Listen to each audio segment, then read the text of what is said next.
Mon premier conseil va vous paraître un peu étrange, mais écoutez-le jusqu'au bout.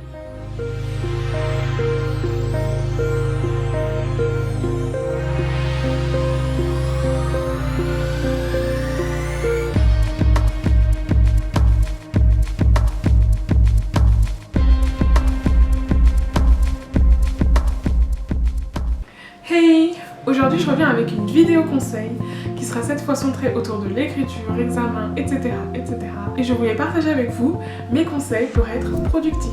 Alors, en soi, ces conseils-là pourraient s'appliquer à plein de choses comme l'écriture, l'examen ou n'importe quel projet que vous pourriez avoir. C'est pour ça que j'ai dû le préciser dans le titre. C'est la productivité en général et il n'y a pas que à l'écriture que ça peut s'appliquer, c'est pour ça que je l'ai nommé simplement comme ça. Alors mon premier conseil va vous paraître un peu étrange, mais écoutez-le jusqu'au bout. Du coup, conseil numéro 1, faites autre chose. Oui, je m'explique. En fait, j'ai remarqué que contrairement à ce qu'on pourrait penser, être productif dans un domaine ou dans un projet, ça veut pas forcément dire être assis sur sa chaise pendant toute la journée et faire la même chose. En tout cas, pour moi, c'est pas ce qui me rend le plus productif. Alors moi, je vous conseillerais donc de prendre du temps pour faire autre chose dans votre journée. Si par exemple vous avez décidé qu'aujourd'hui vous allez principalement écrire, pensez à donner du temps pour ces autres micro-moments, micro-activités que vous ne faites pas. Par exemple, que ce soit pour des petites choses comme faire une petite pause café ou alors une pause pour nettoyer un petit espace que vous n'avez pas nettoyé depuis un moment, ou alors vous faire une pause un instant pour sortir, mettre le nez dehors et revenir, ou alors une pause pour appeler, enfin bref, pensez à vous laisser le temps pour faire autre chose dans votre journée. C'est des petites choses comme ça. En tout cas, moi je sais que j'ai tendance à ne pas m'autoriser à les faire, je veux dire, je suis tellement focalisée là-dessus et au final c'est contre-productif parce que c'est pas parce que je fais 6 heures à la suite la même chose que je vais faire plus. En tout cas, j'ai remarqué que ça ne marchait pas comme ça pour moi. J'ai tendance à oublier de me laisser des pauses, à m'autoriser aussi à faire autre chose et au final dans la journée, j'aurais fait qu'une seule chose et toutes les autres micro-tâches que je devais faire, je les aurais pas fait, du coup ça affecterait encore plus mon moral parce que tout autour de moi ne reflèterait pas cette productivité entre guillemets. L'espace intérieur est quand même important. Donc si vous devez faire une pause de 5 minutes pour balayer des miettes, faites-le. Donc en gros, le premier conseil rejoint un peu cette idée de faire une pause qui est primordiale, mais pas une pause où on ne fait rien, une pause où on fait autre chose. C'est un bon compromis pour les gens comme moi, on va dire. Donc ouais, c'est un conseil que je donnerais. Je pense que ce qui fait que ce premier conseil fonctionne si bien avec moi, c'est qu'en général, quand je fais autre chose que ce que j'ai prévu dans la journée, je fais des pauses, donc je bouge, parfois je sors un peu pour faire une ou deux, trois courses que je dois faire et que je ne m'autorisais pas à faire à la base, enfin bref, etc. Ce qui fait que ça marche autant, c'est que je change d'environnement. Donc moi si je devais donner un conseil aussi pour être productif, il ne faut pas vraiment sous-estimer le fait de changer d'environnement. J'ai remarqué aussi moi déjà rien qu'à la fac que je changeais. J'étais dans une seule journée quand parfois j'allais à la fac, j'avais pas forcément cours avant l'après-midi, mais dans la même journée je changeais tout le temps d'endroit. J'étais un coup à la bibliothèque, un coup dans un espèce de café où on pouvait manger en même temps, un coup dans une autre salle qui n'était pas forcément un endroit pour travailler, mais dans une autre salle de travail, on va dire. Un coup dans une salle de travail réservée, un coup dehors aussi, posé sur un banc. Je changeais d'environnement tout le temps. En tout cas, moi personnellement, j'ai remarqué que changer d'environnement, ça m'aide beaucoup. Ce qui nous amène d'ailleurs au second conseil, qui est de fractionner votre temps. Donc c'est un peu en lien, c'est l'idée de se donner un taux d'heure pour faire une chose. Par exemple, moi je sais que pour moi, la méthode de faire 2 heures de travail ou de projet, et ensuite une pause, et ensuite 2 heures, et ensuite une pause, ça marche beaucoup. Donc vous pouvez faire ça, vous pouvez fractionner dans votre temps où vous dites, bon bah toutes les 2 heures je fais une pause, ou toutes les heures, ou toutes les demi-heures. Enfin en fait, toutes les demi-heures ça va être un peu compliqué. Mais vous faites vraiment comme vous voulez. Il faudra essayer différentes choses pour savoir ce qui vous va le mieux. Et moi, 2 heures, c'est ce qui me va le mieux. Et ce que vous pouvez aussi faire, du coup, c'est fractionner votre temps dans le sens à vous donner un certain nombre d'heures pour faire un aspect de votre travail. Par exemple, imaginons que vous avez décidé que pendant un jour, vous allez écrire. vous pouvez vous dire je me donne 6 heures pour écrire dans la journée. Et du coup, dans la journée, vous avez en moyenne 12 heures où vous êtes éveillé, vous pouvez les réarranger comme vous voulez. Se donner un certain nombre d'heures pour faire quelque chose peut aider, c'est pour ça que je l'ai mis dans fractionner le temps.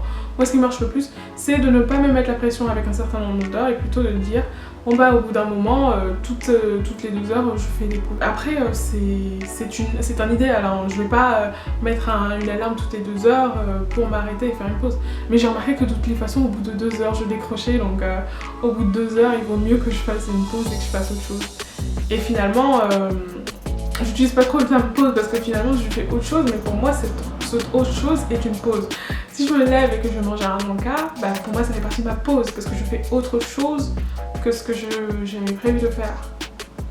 Et c'est pour ça que je dis faire autre chose. Et c'est pour ça que c'est en lien aussi avec ce second point où je conseille de fractionner votre temps. Troisième conseil que je donnerai, c'est faire des prises de notes de ce que vous allez dire ou faire. Je m'explique.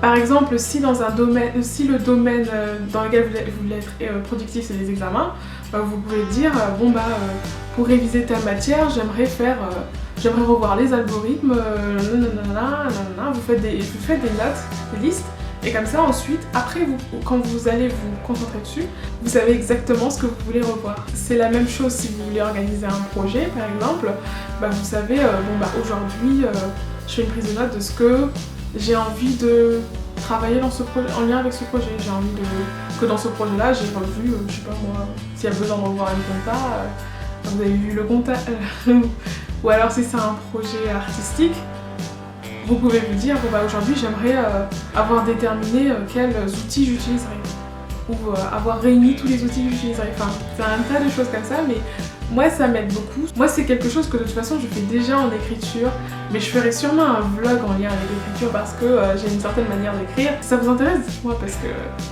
ça va me faire un plaisir de le faire. Donc voilà, c'est une méthode que j'utilise beaucoup dans l'écriture.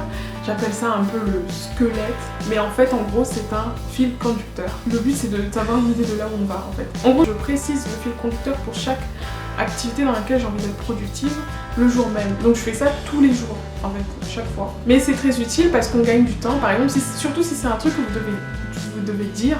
Imaginons que vous avez un oral ou vous avez je sais pas moi, un Skype, ou je sais pas, avoir des prises de notes c'est toujours utile.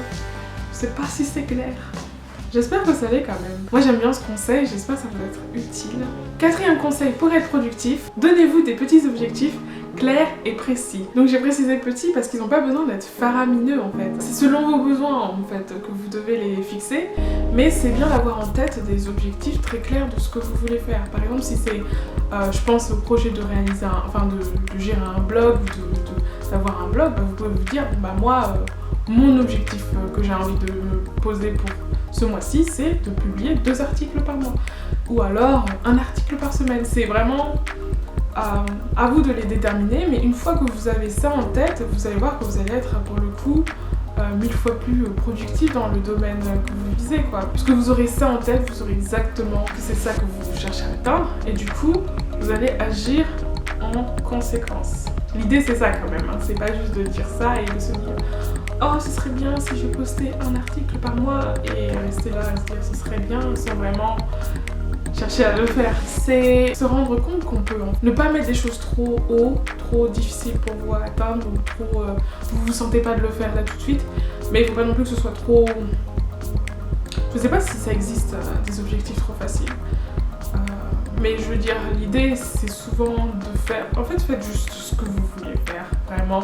Ce que je veux dire c'est que fixer des objectifs vous donnera une idée de ce que vous voulez atteindre et ce sera mieux pour vous d'organiser votre temps en conséquence. Donc ce quatrième conseil est encore mieux s'il est appliqué avec les autres conseils que j'ai donnés juste avant.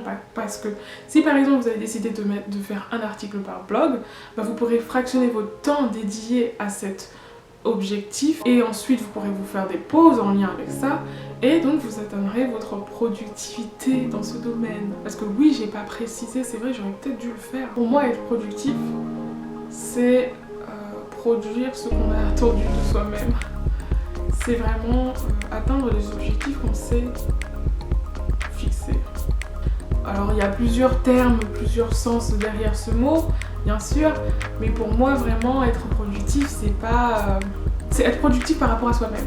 Quand je dis comment être productif, c'est être productif par rapport à vous, dans le sens où comment faire en sorte que vous n'ayez pas l'impression de procrastiner et que vous atteigniez en fait votre but. Vous atteignez votre idéal, par exemple, vous dites « Ah, ce serait trop bien si j'avais un blog et qu'il y avait des gens qui le lisaient. » Mais pour que les gens lisent votre blog, il faut que vous ayez des objectifs précis de vous, comment vous allez le gérer. Et donc il faut qu'il y ait des articles, et pour ça vous devez aussi déterminer quels articles vous allez mettre, fractionner votre temps pour pouvoir atteindre ce niveau de productivité dans ce domaine. Enfin bref, après c'est ma façon de voir les choses. Hein. En plus, ce que je viens de dire, ça nous a fait un lien avec le 5e conseil. Conseil numéro 5, le 5e conseil que moi je vous donnerai, c'est surtout de vous rappeler que c'est ok de changer d'avis.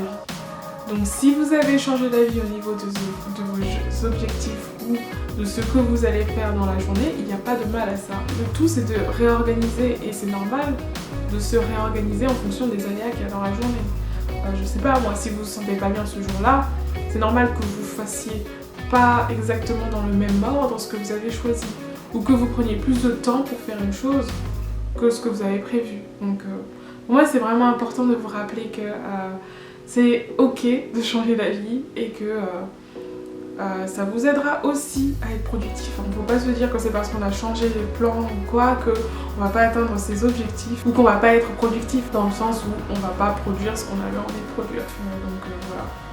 Enfin bref, voilà, j'espère que ces conseils vous auront plu, vous auront été utiles et j'espère que vous pourrez les réécouter ou les relister ou je ne sais quoi. Personnellement, j'aurais bien aimé avoir eu ces conseils plus tôt, donc voilà, il me fallait que je le partage avec vous. Si vous avez aimé la vidéo, n'hésitez pas à mettre un pouce vers le haut et à vous abonner. Ça fait toujours plaisir, je le dis tout le temps, mais c'est vrai. Et du coup, moi je vous dis à bientôt dans une autre vidéo. Bye.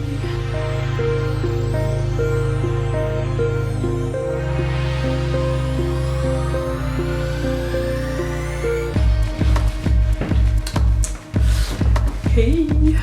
Ok.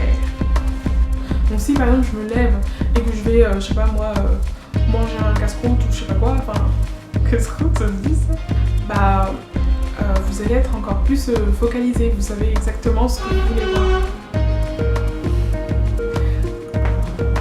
C'est pas le moment de préserver cette fenêtre, c'est pas grave. Je vais voir si ça tourne en fait, je sais même pas. Ouh, il a plus de batterie, bon je vais l'arrêter là. À tout à l'heure.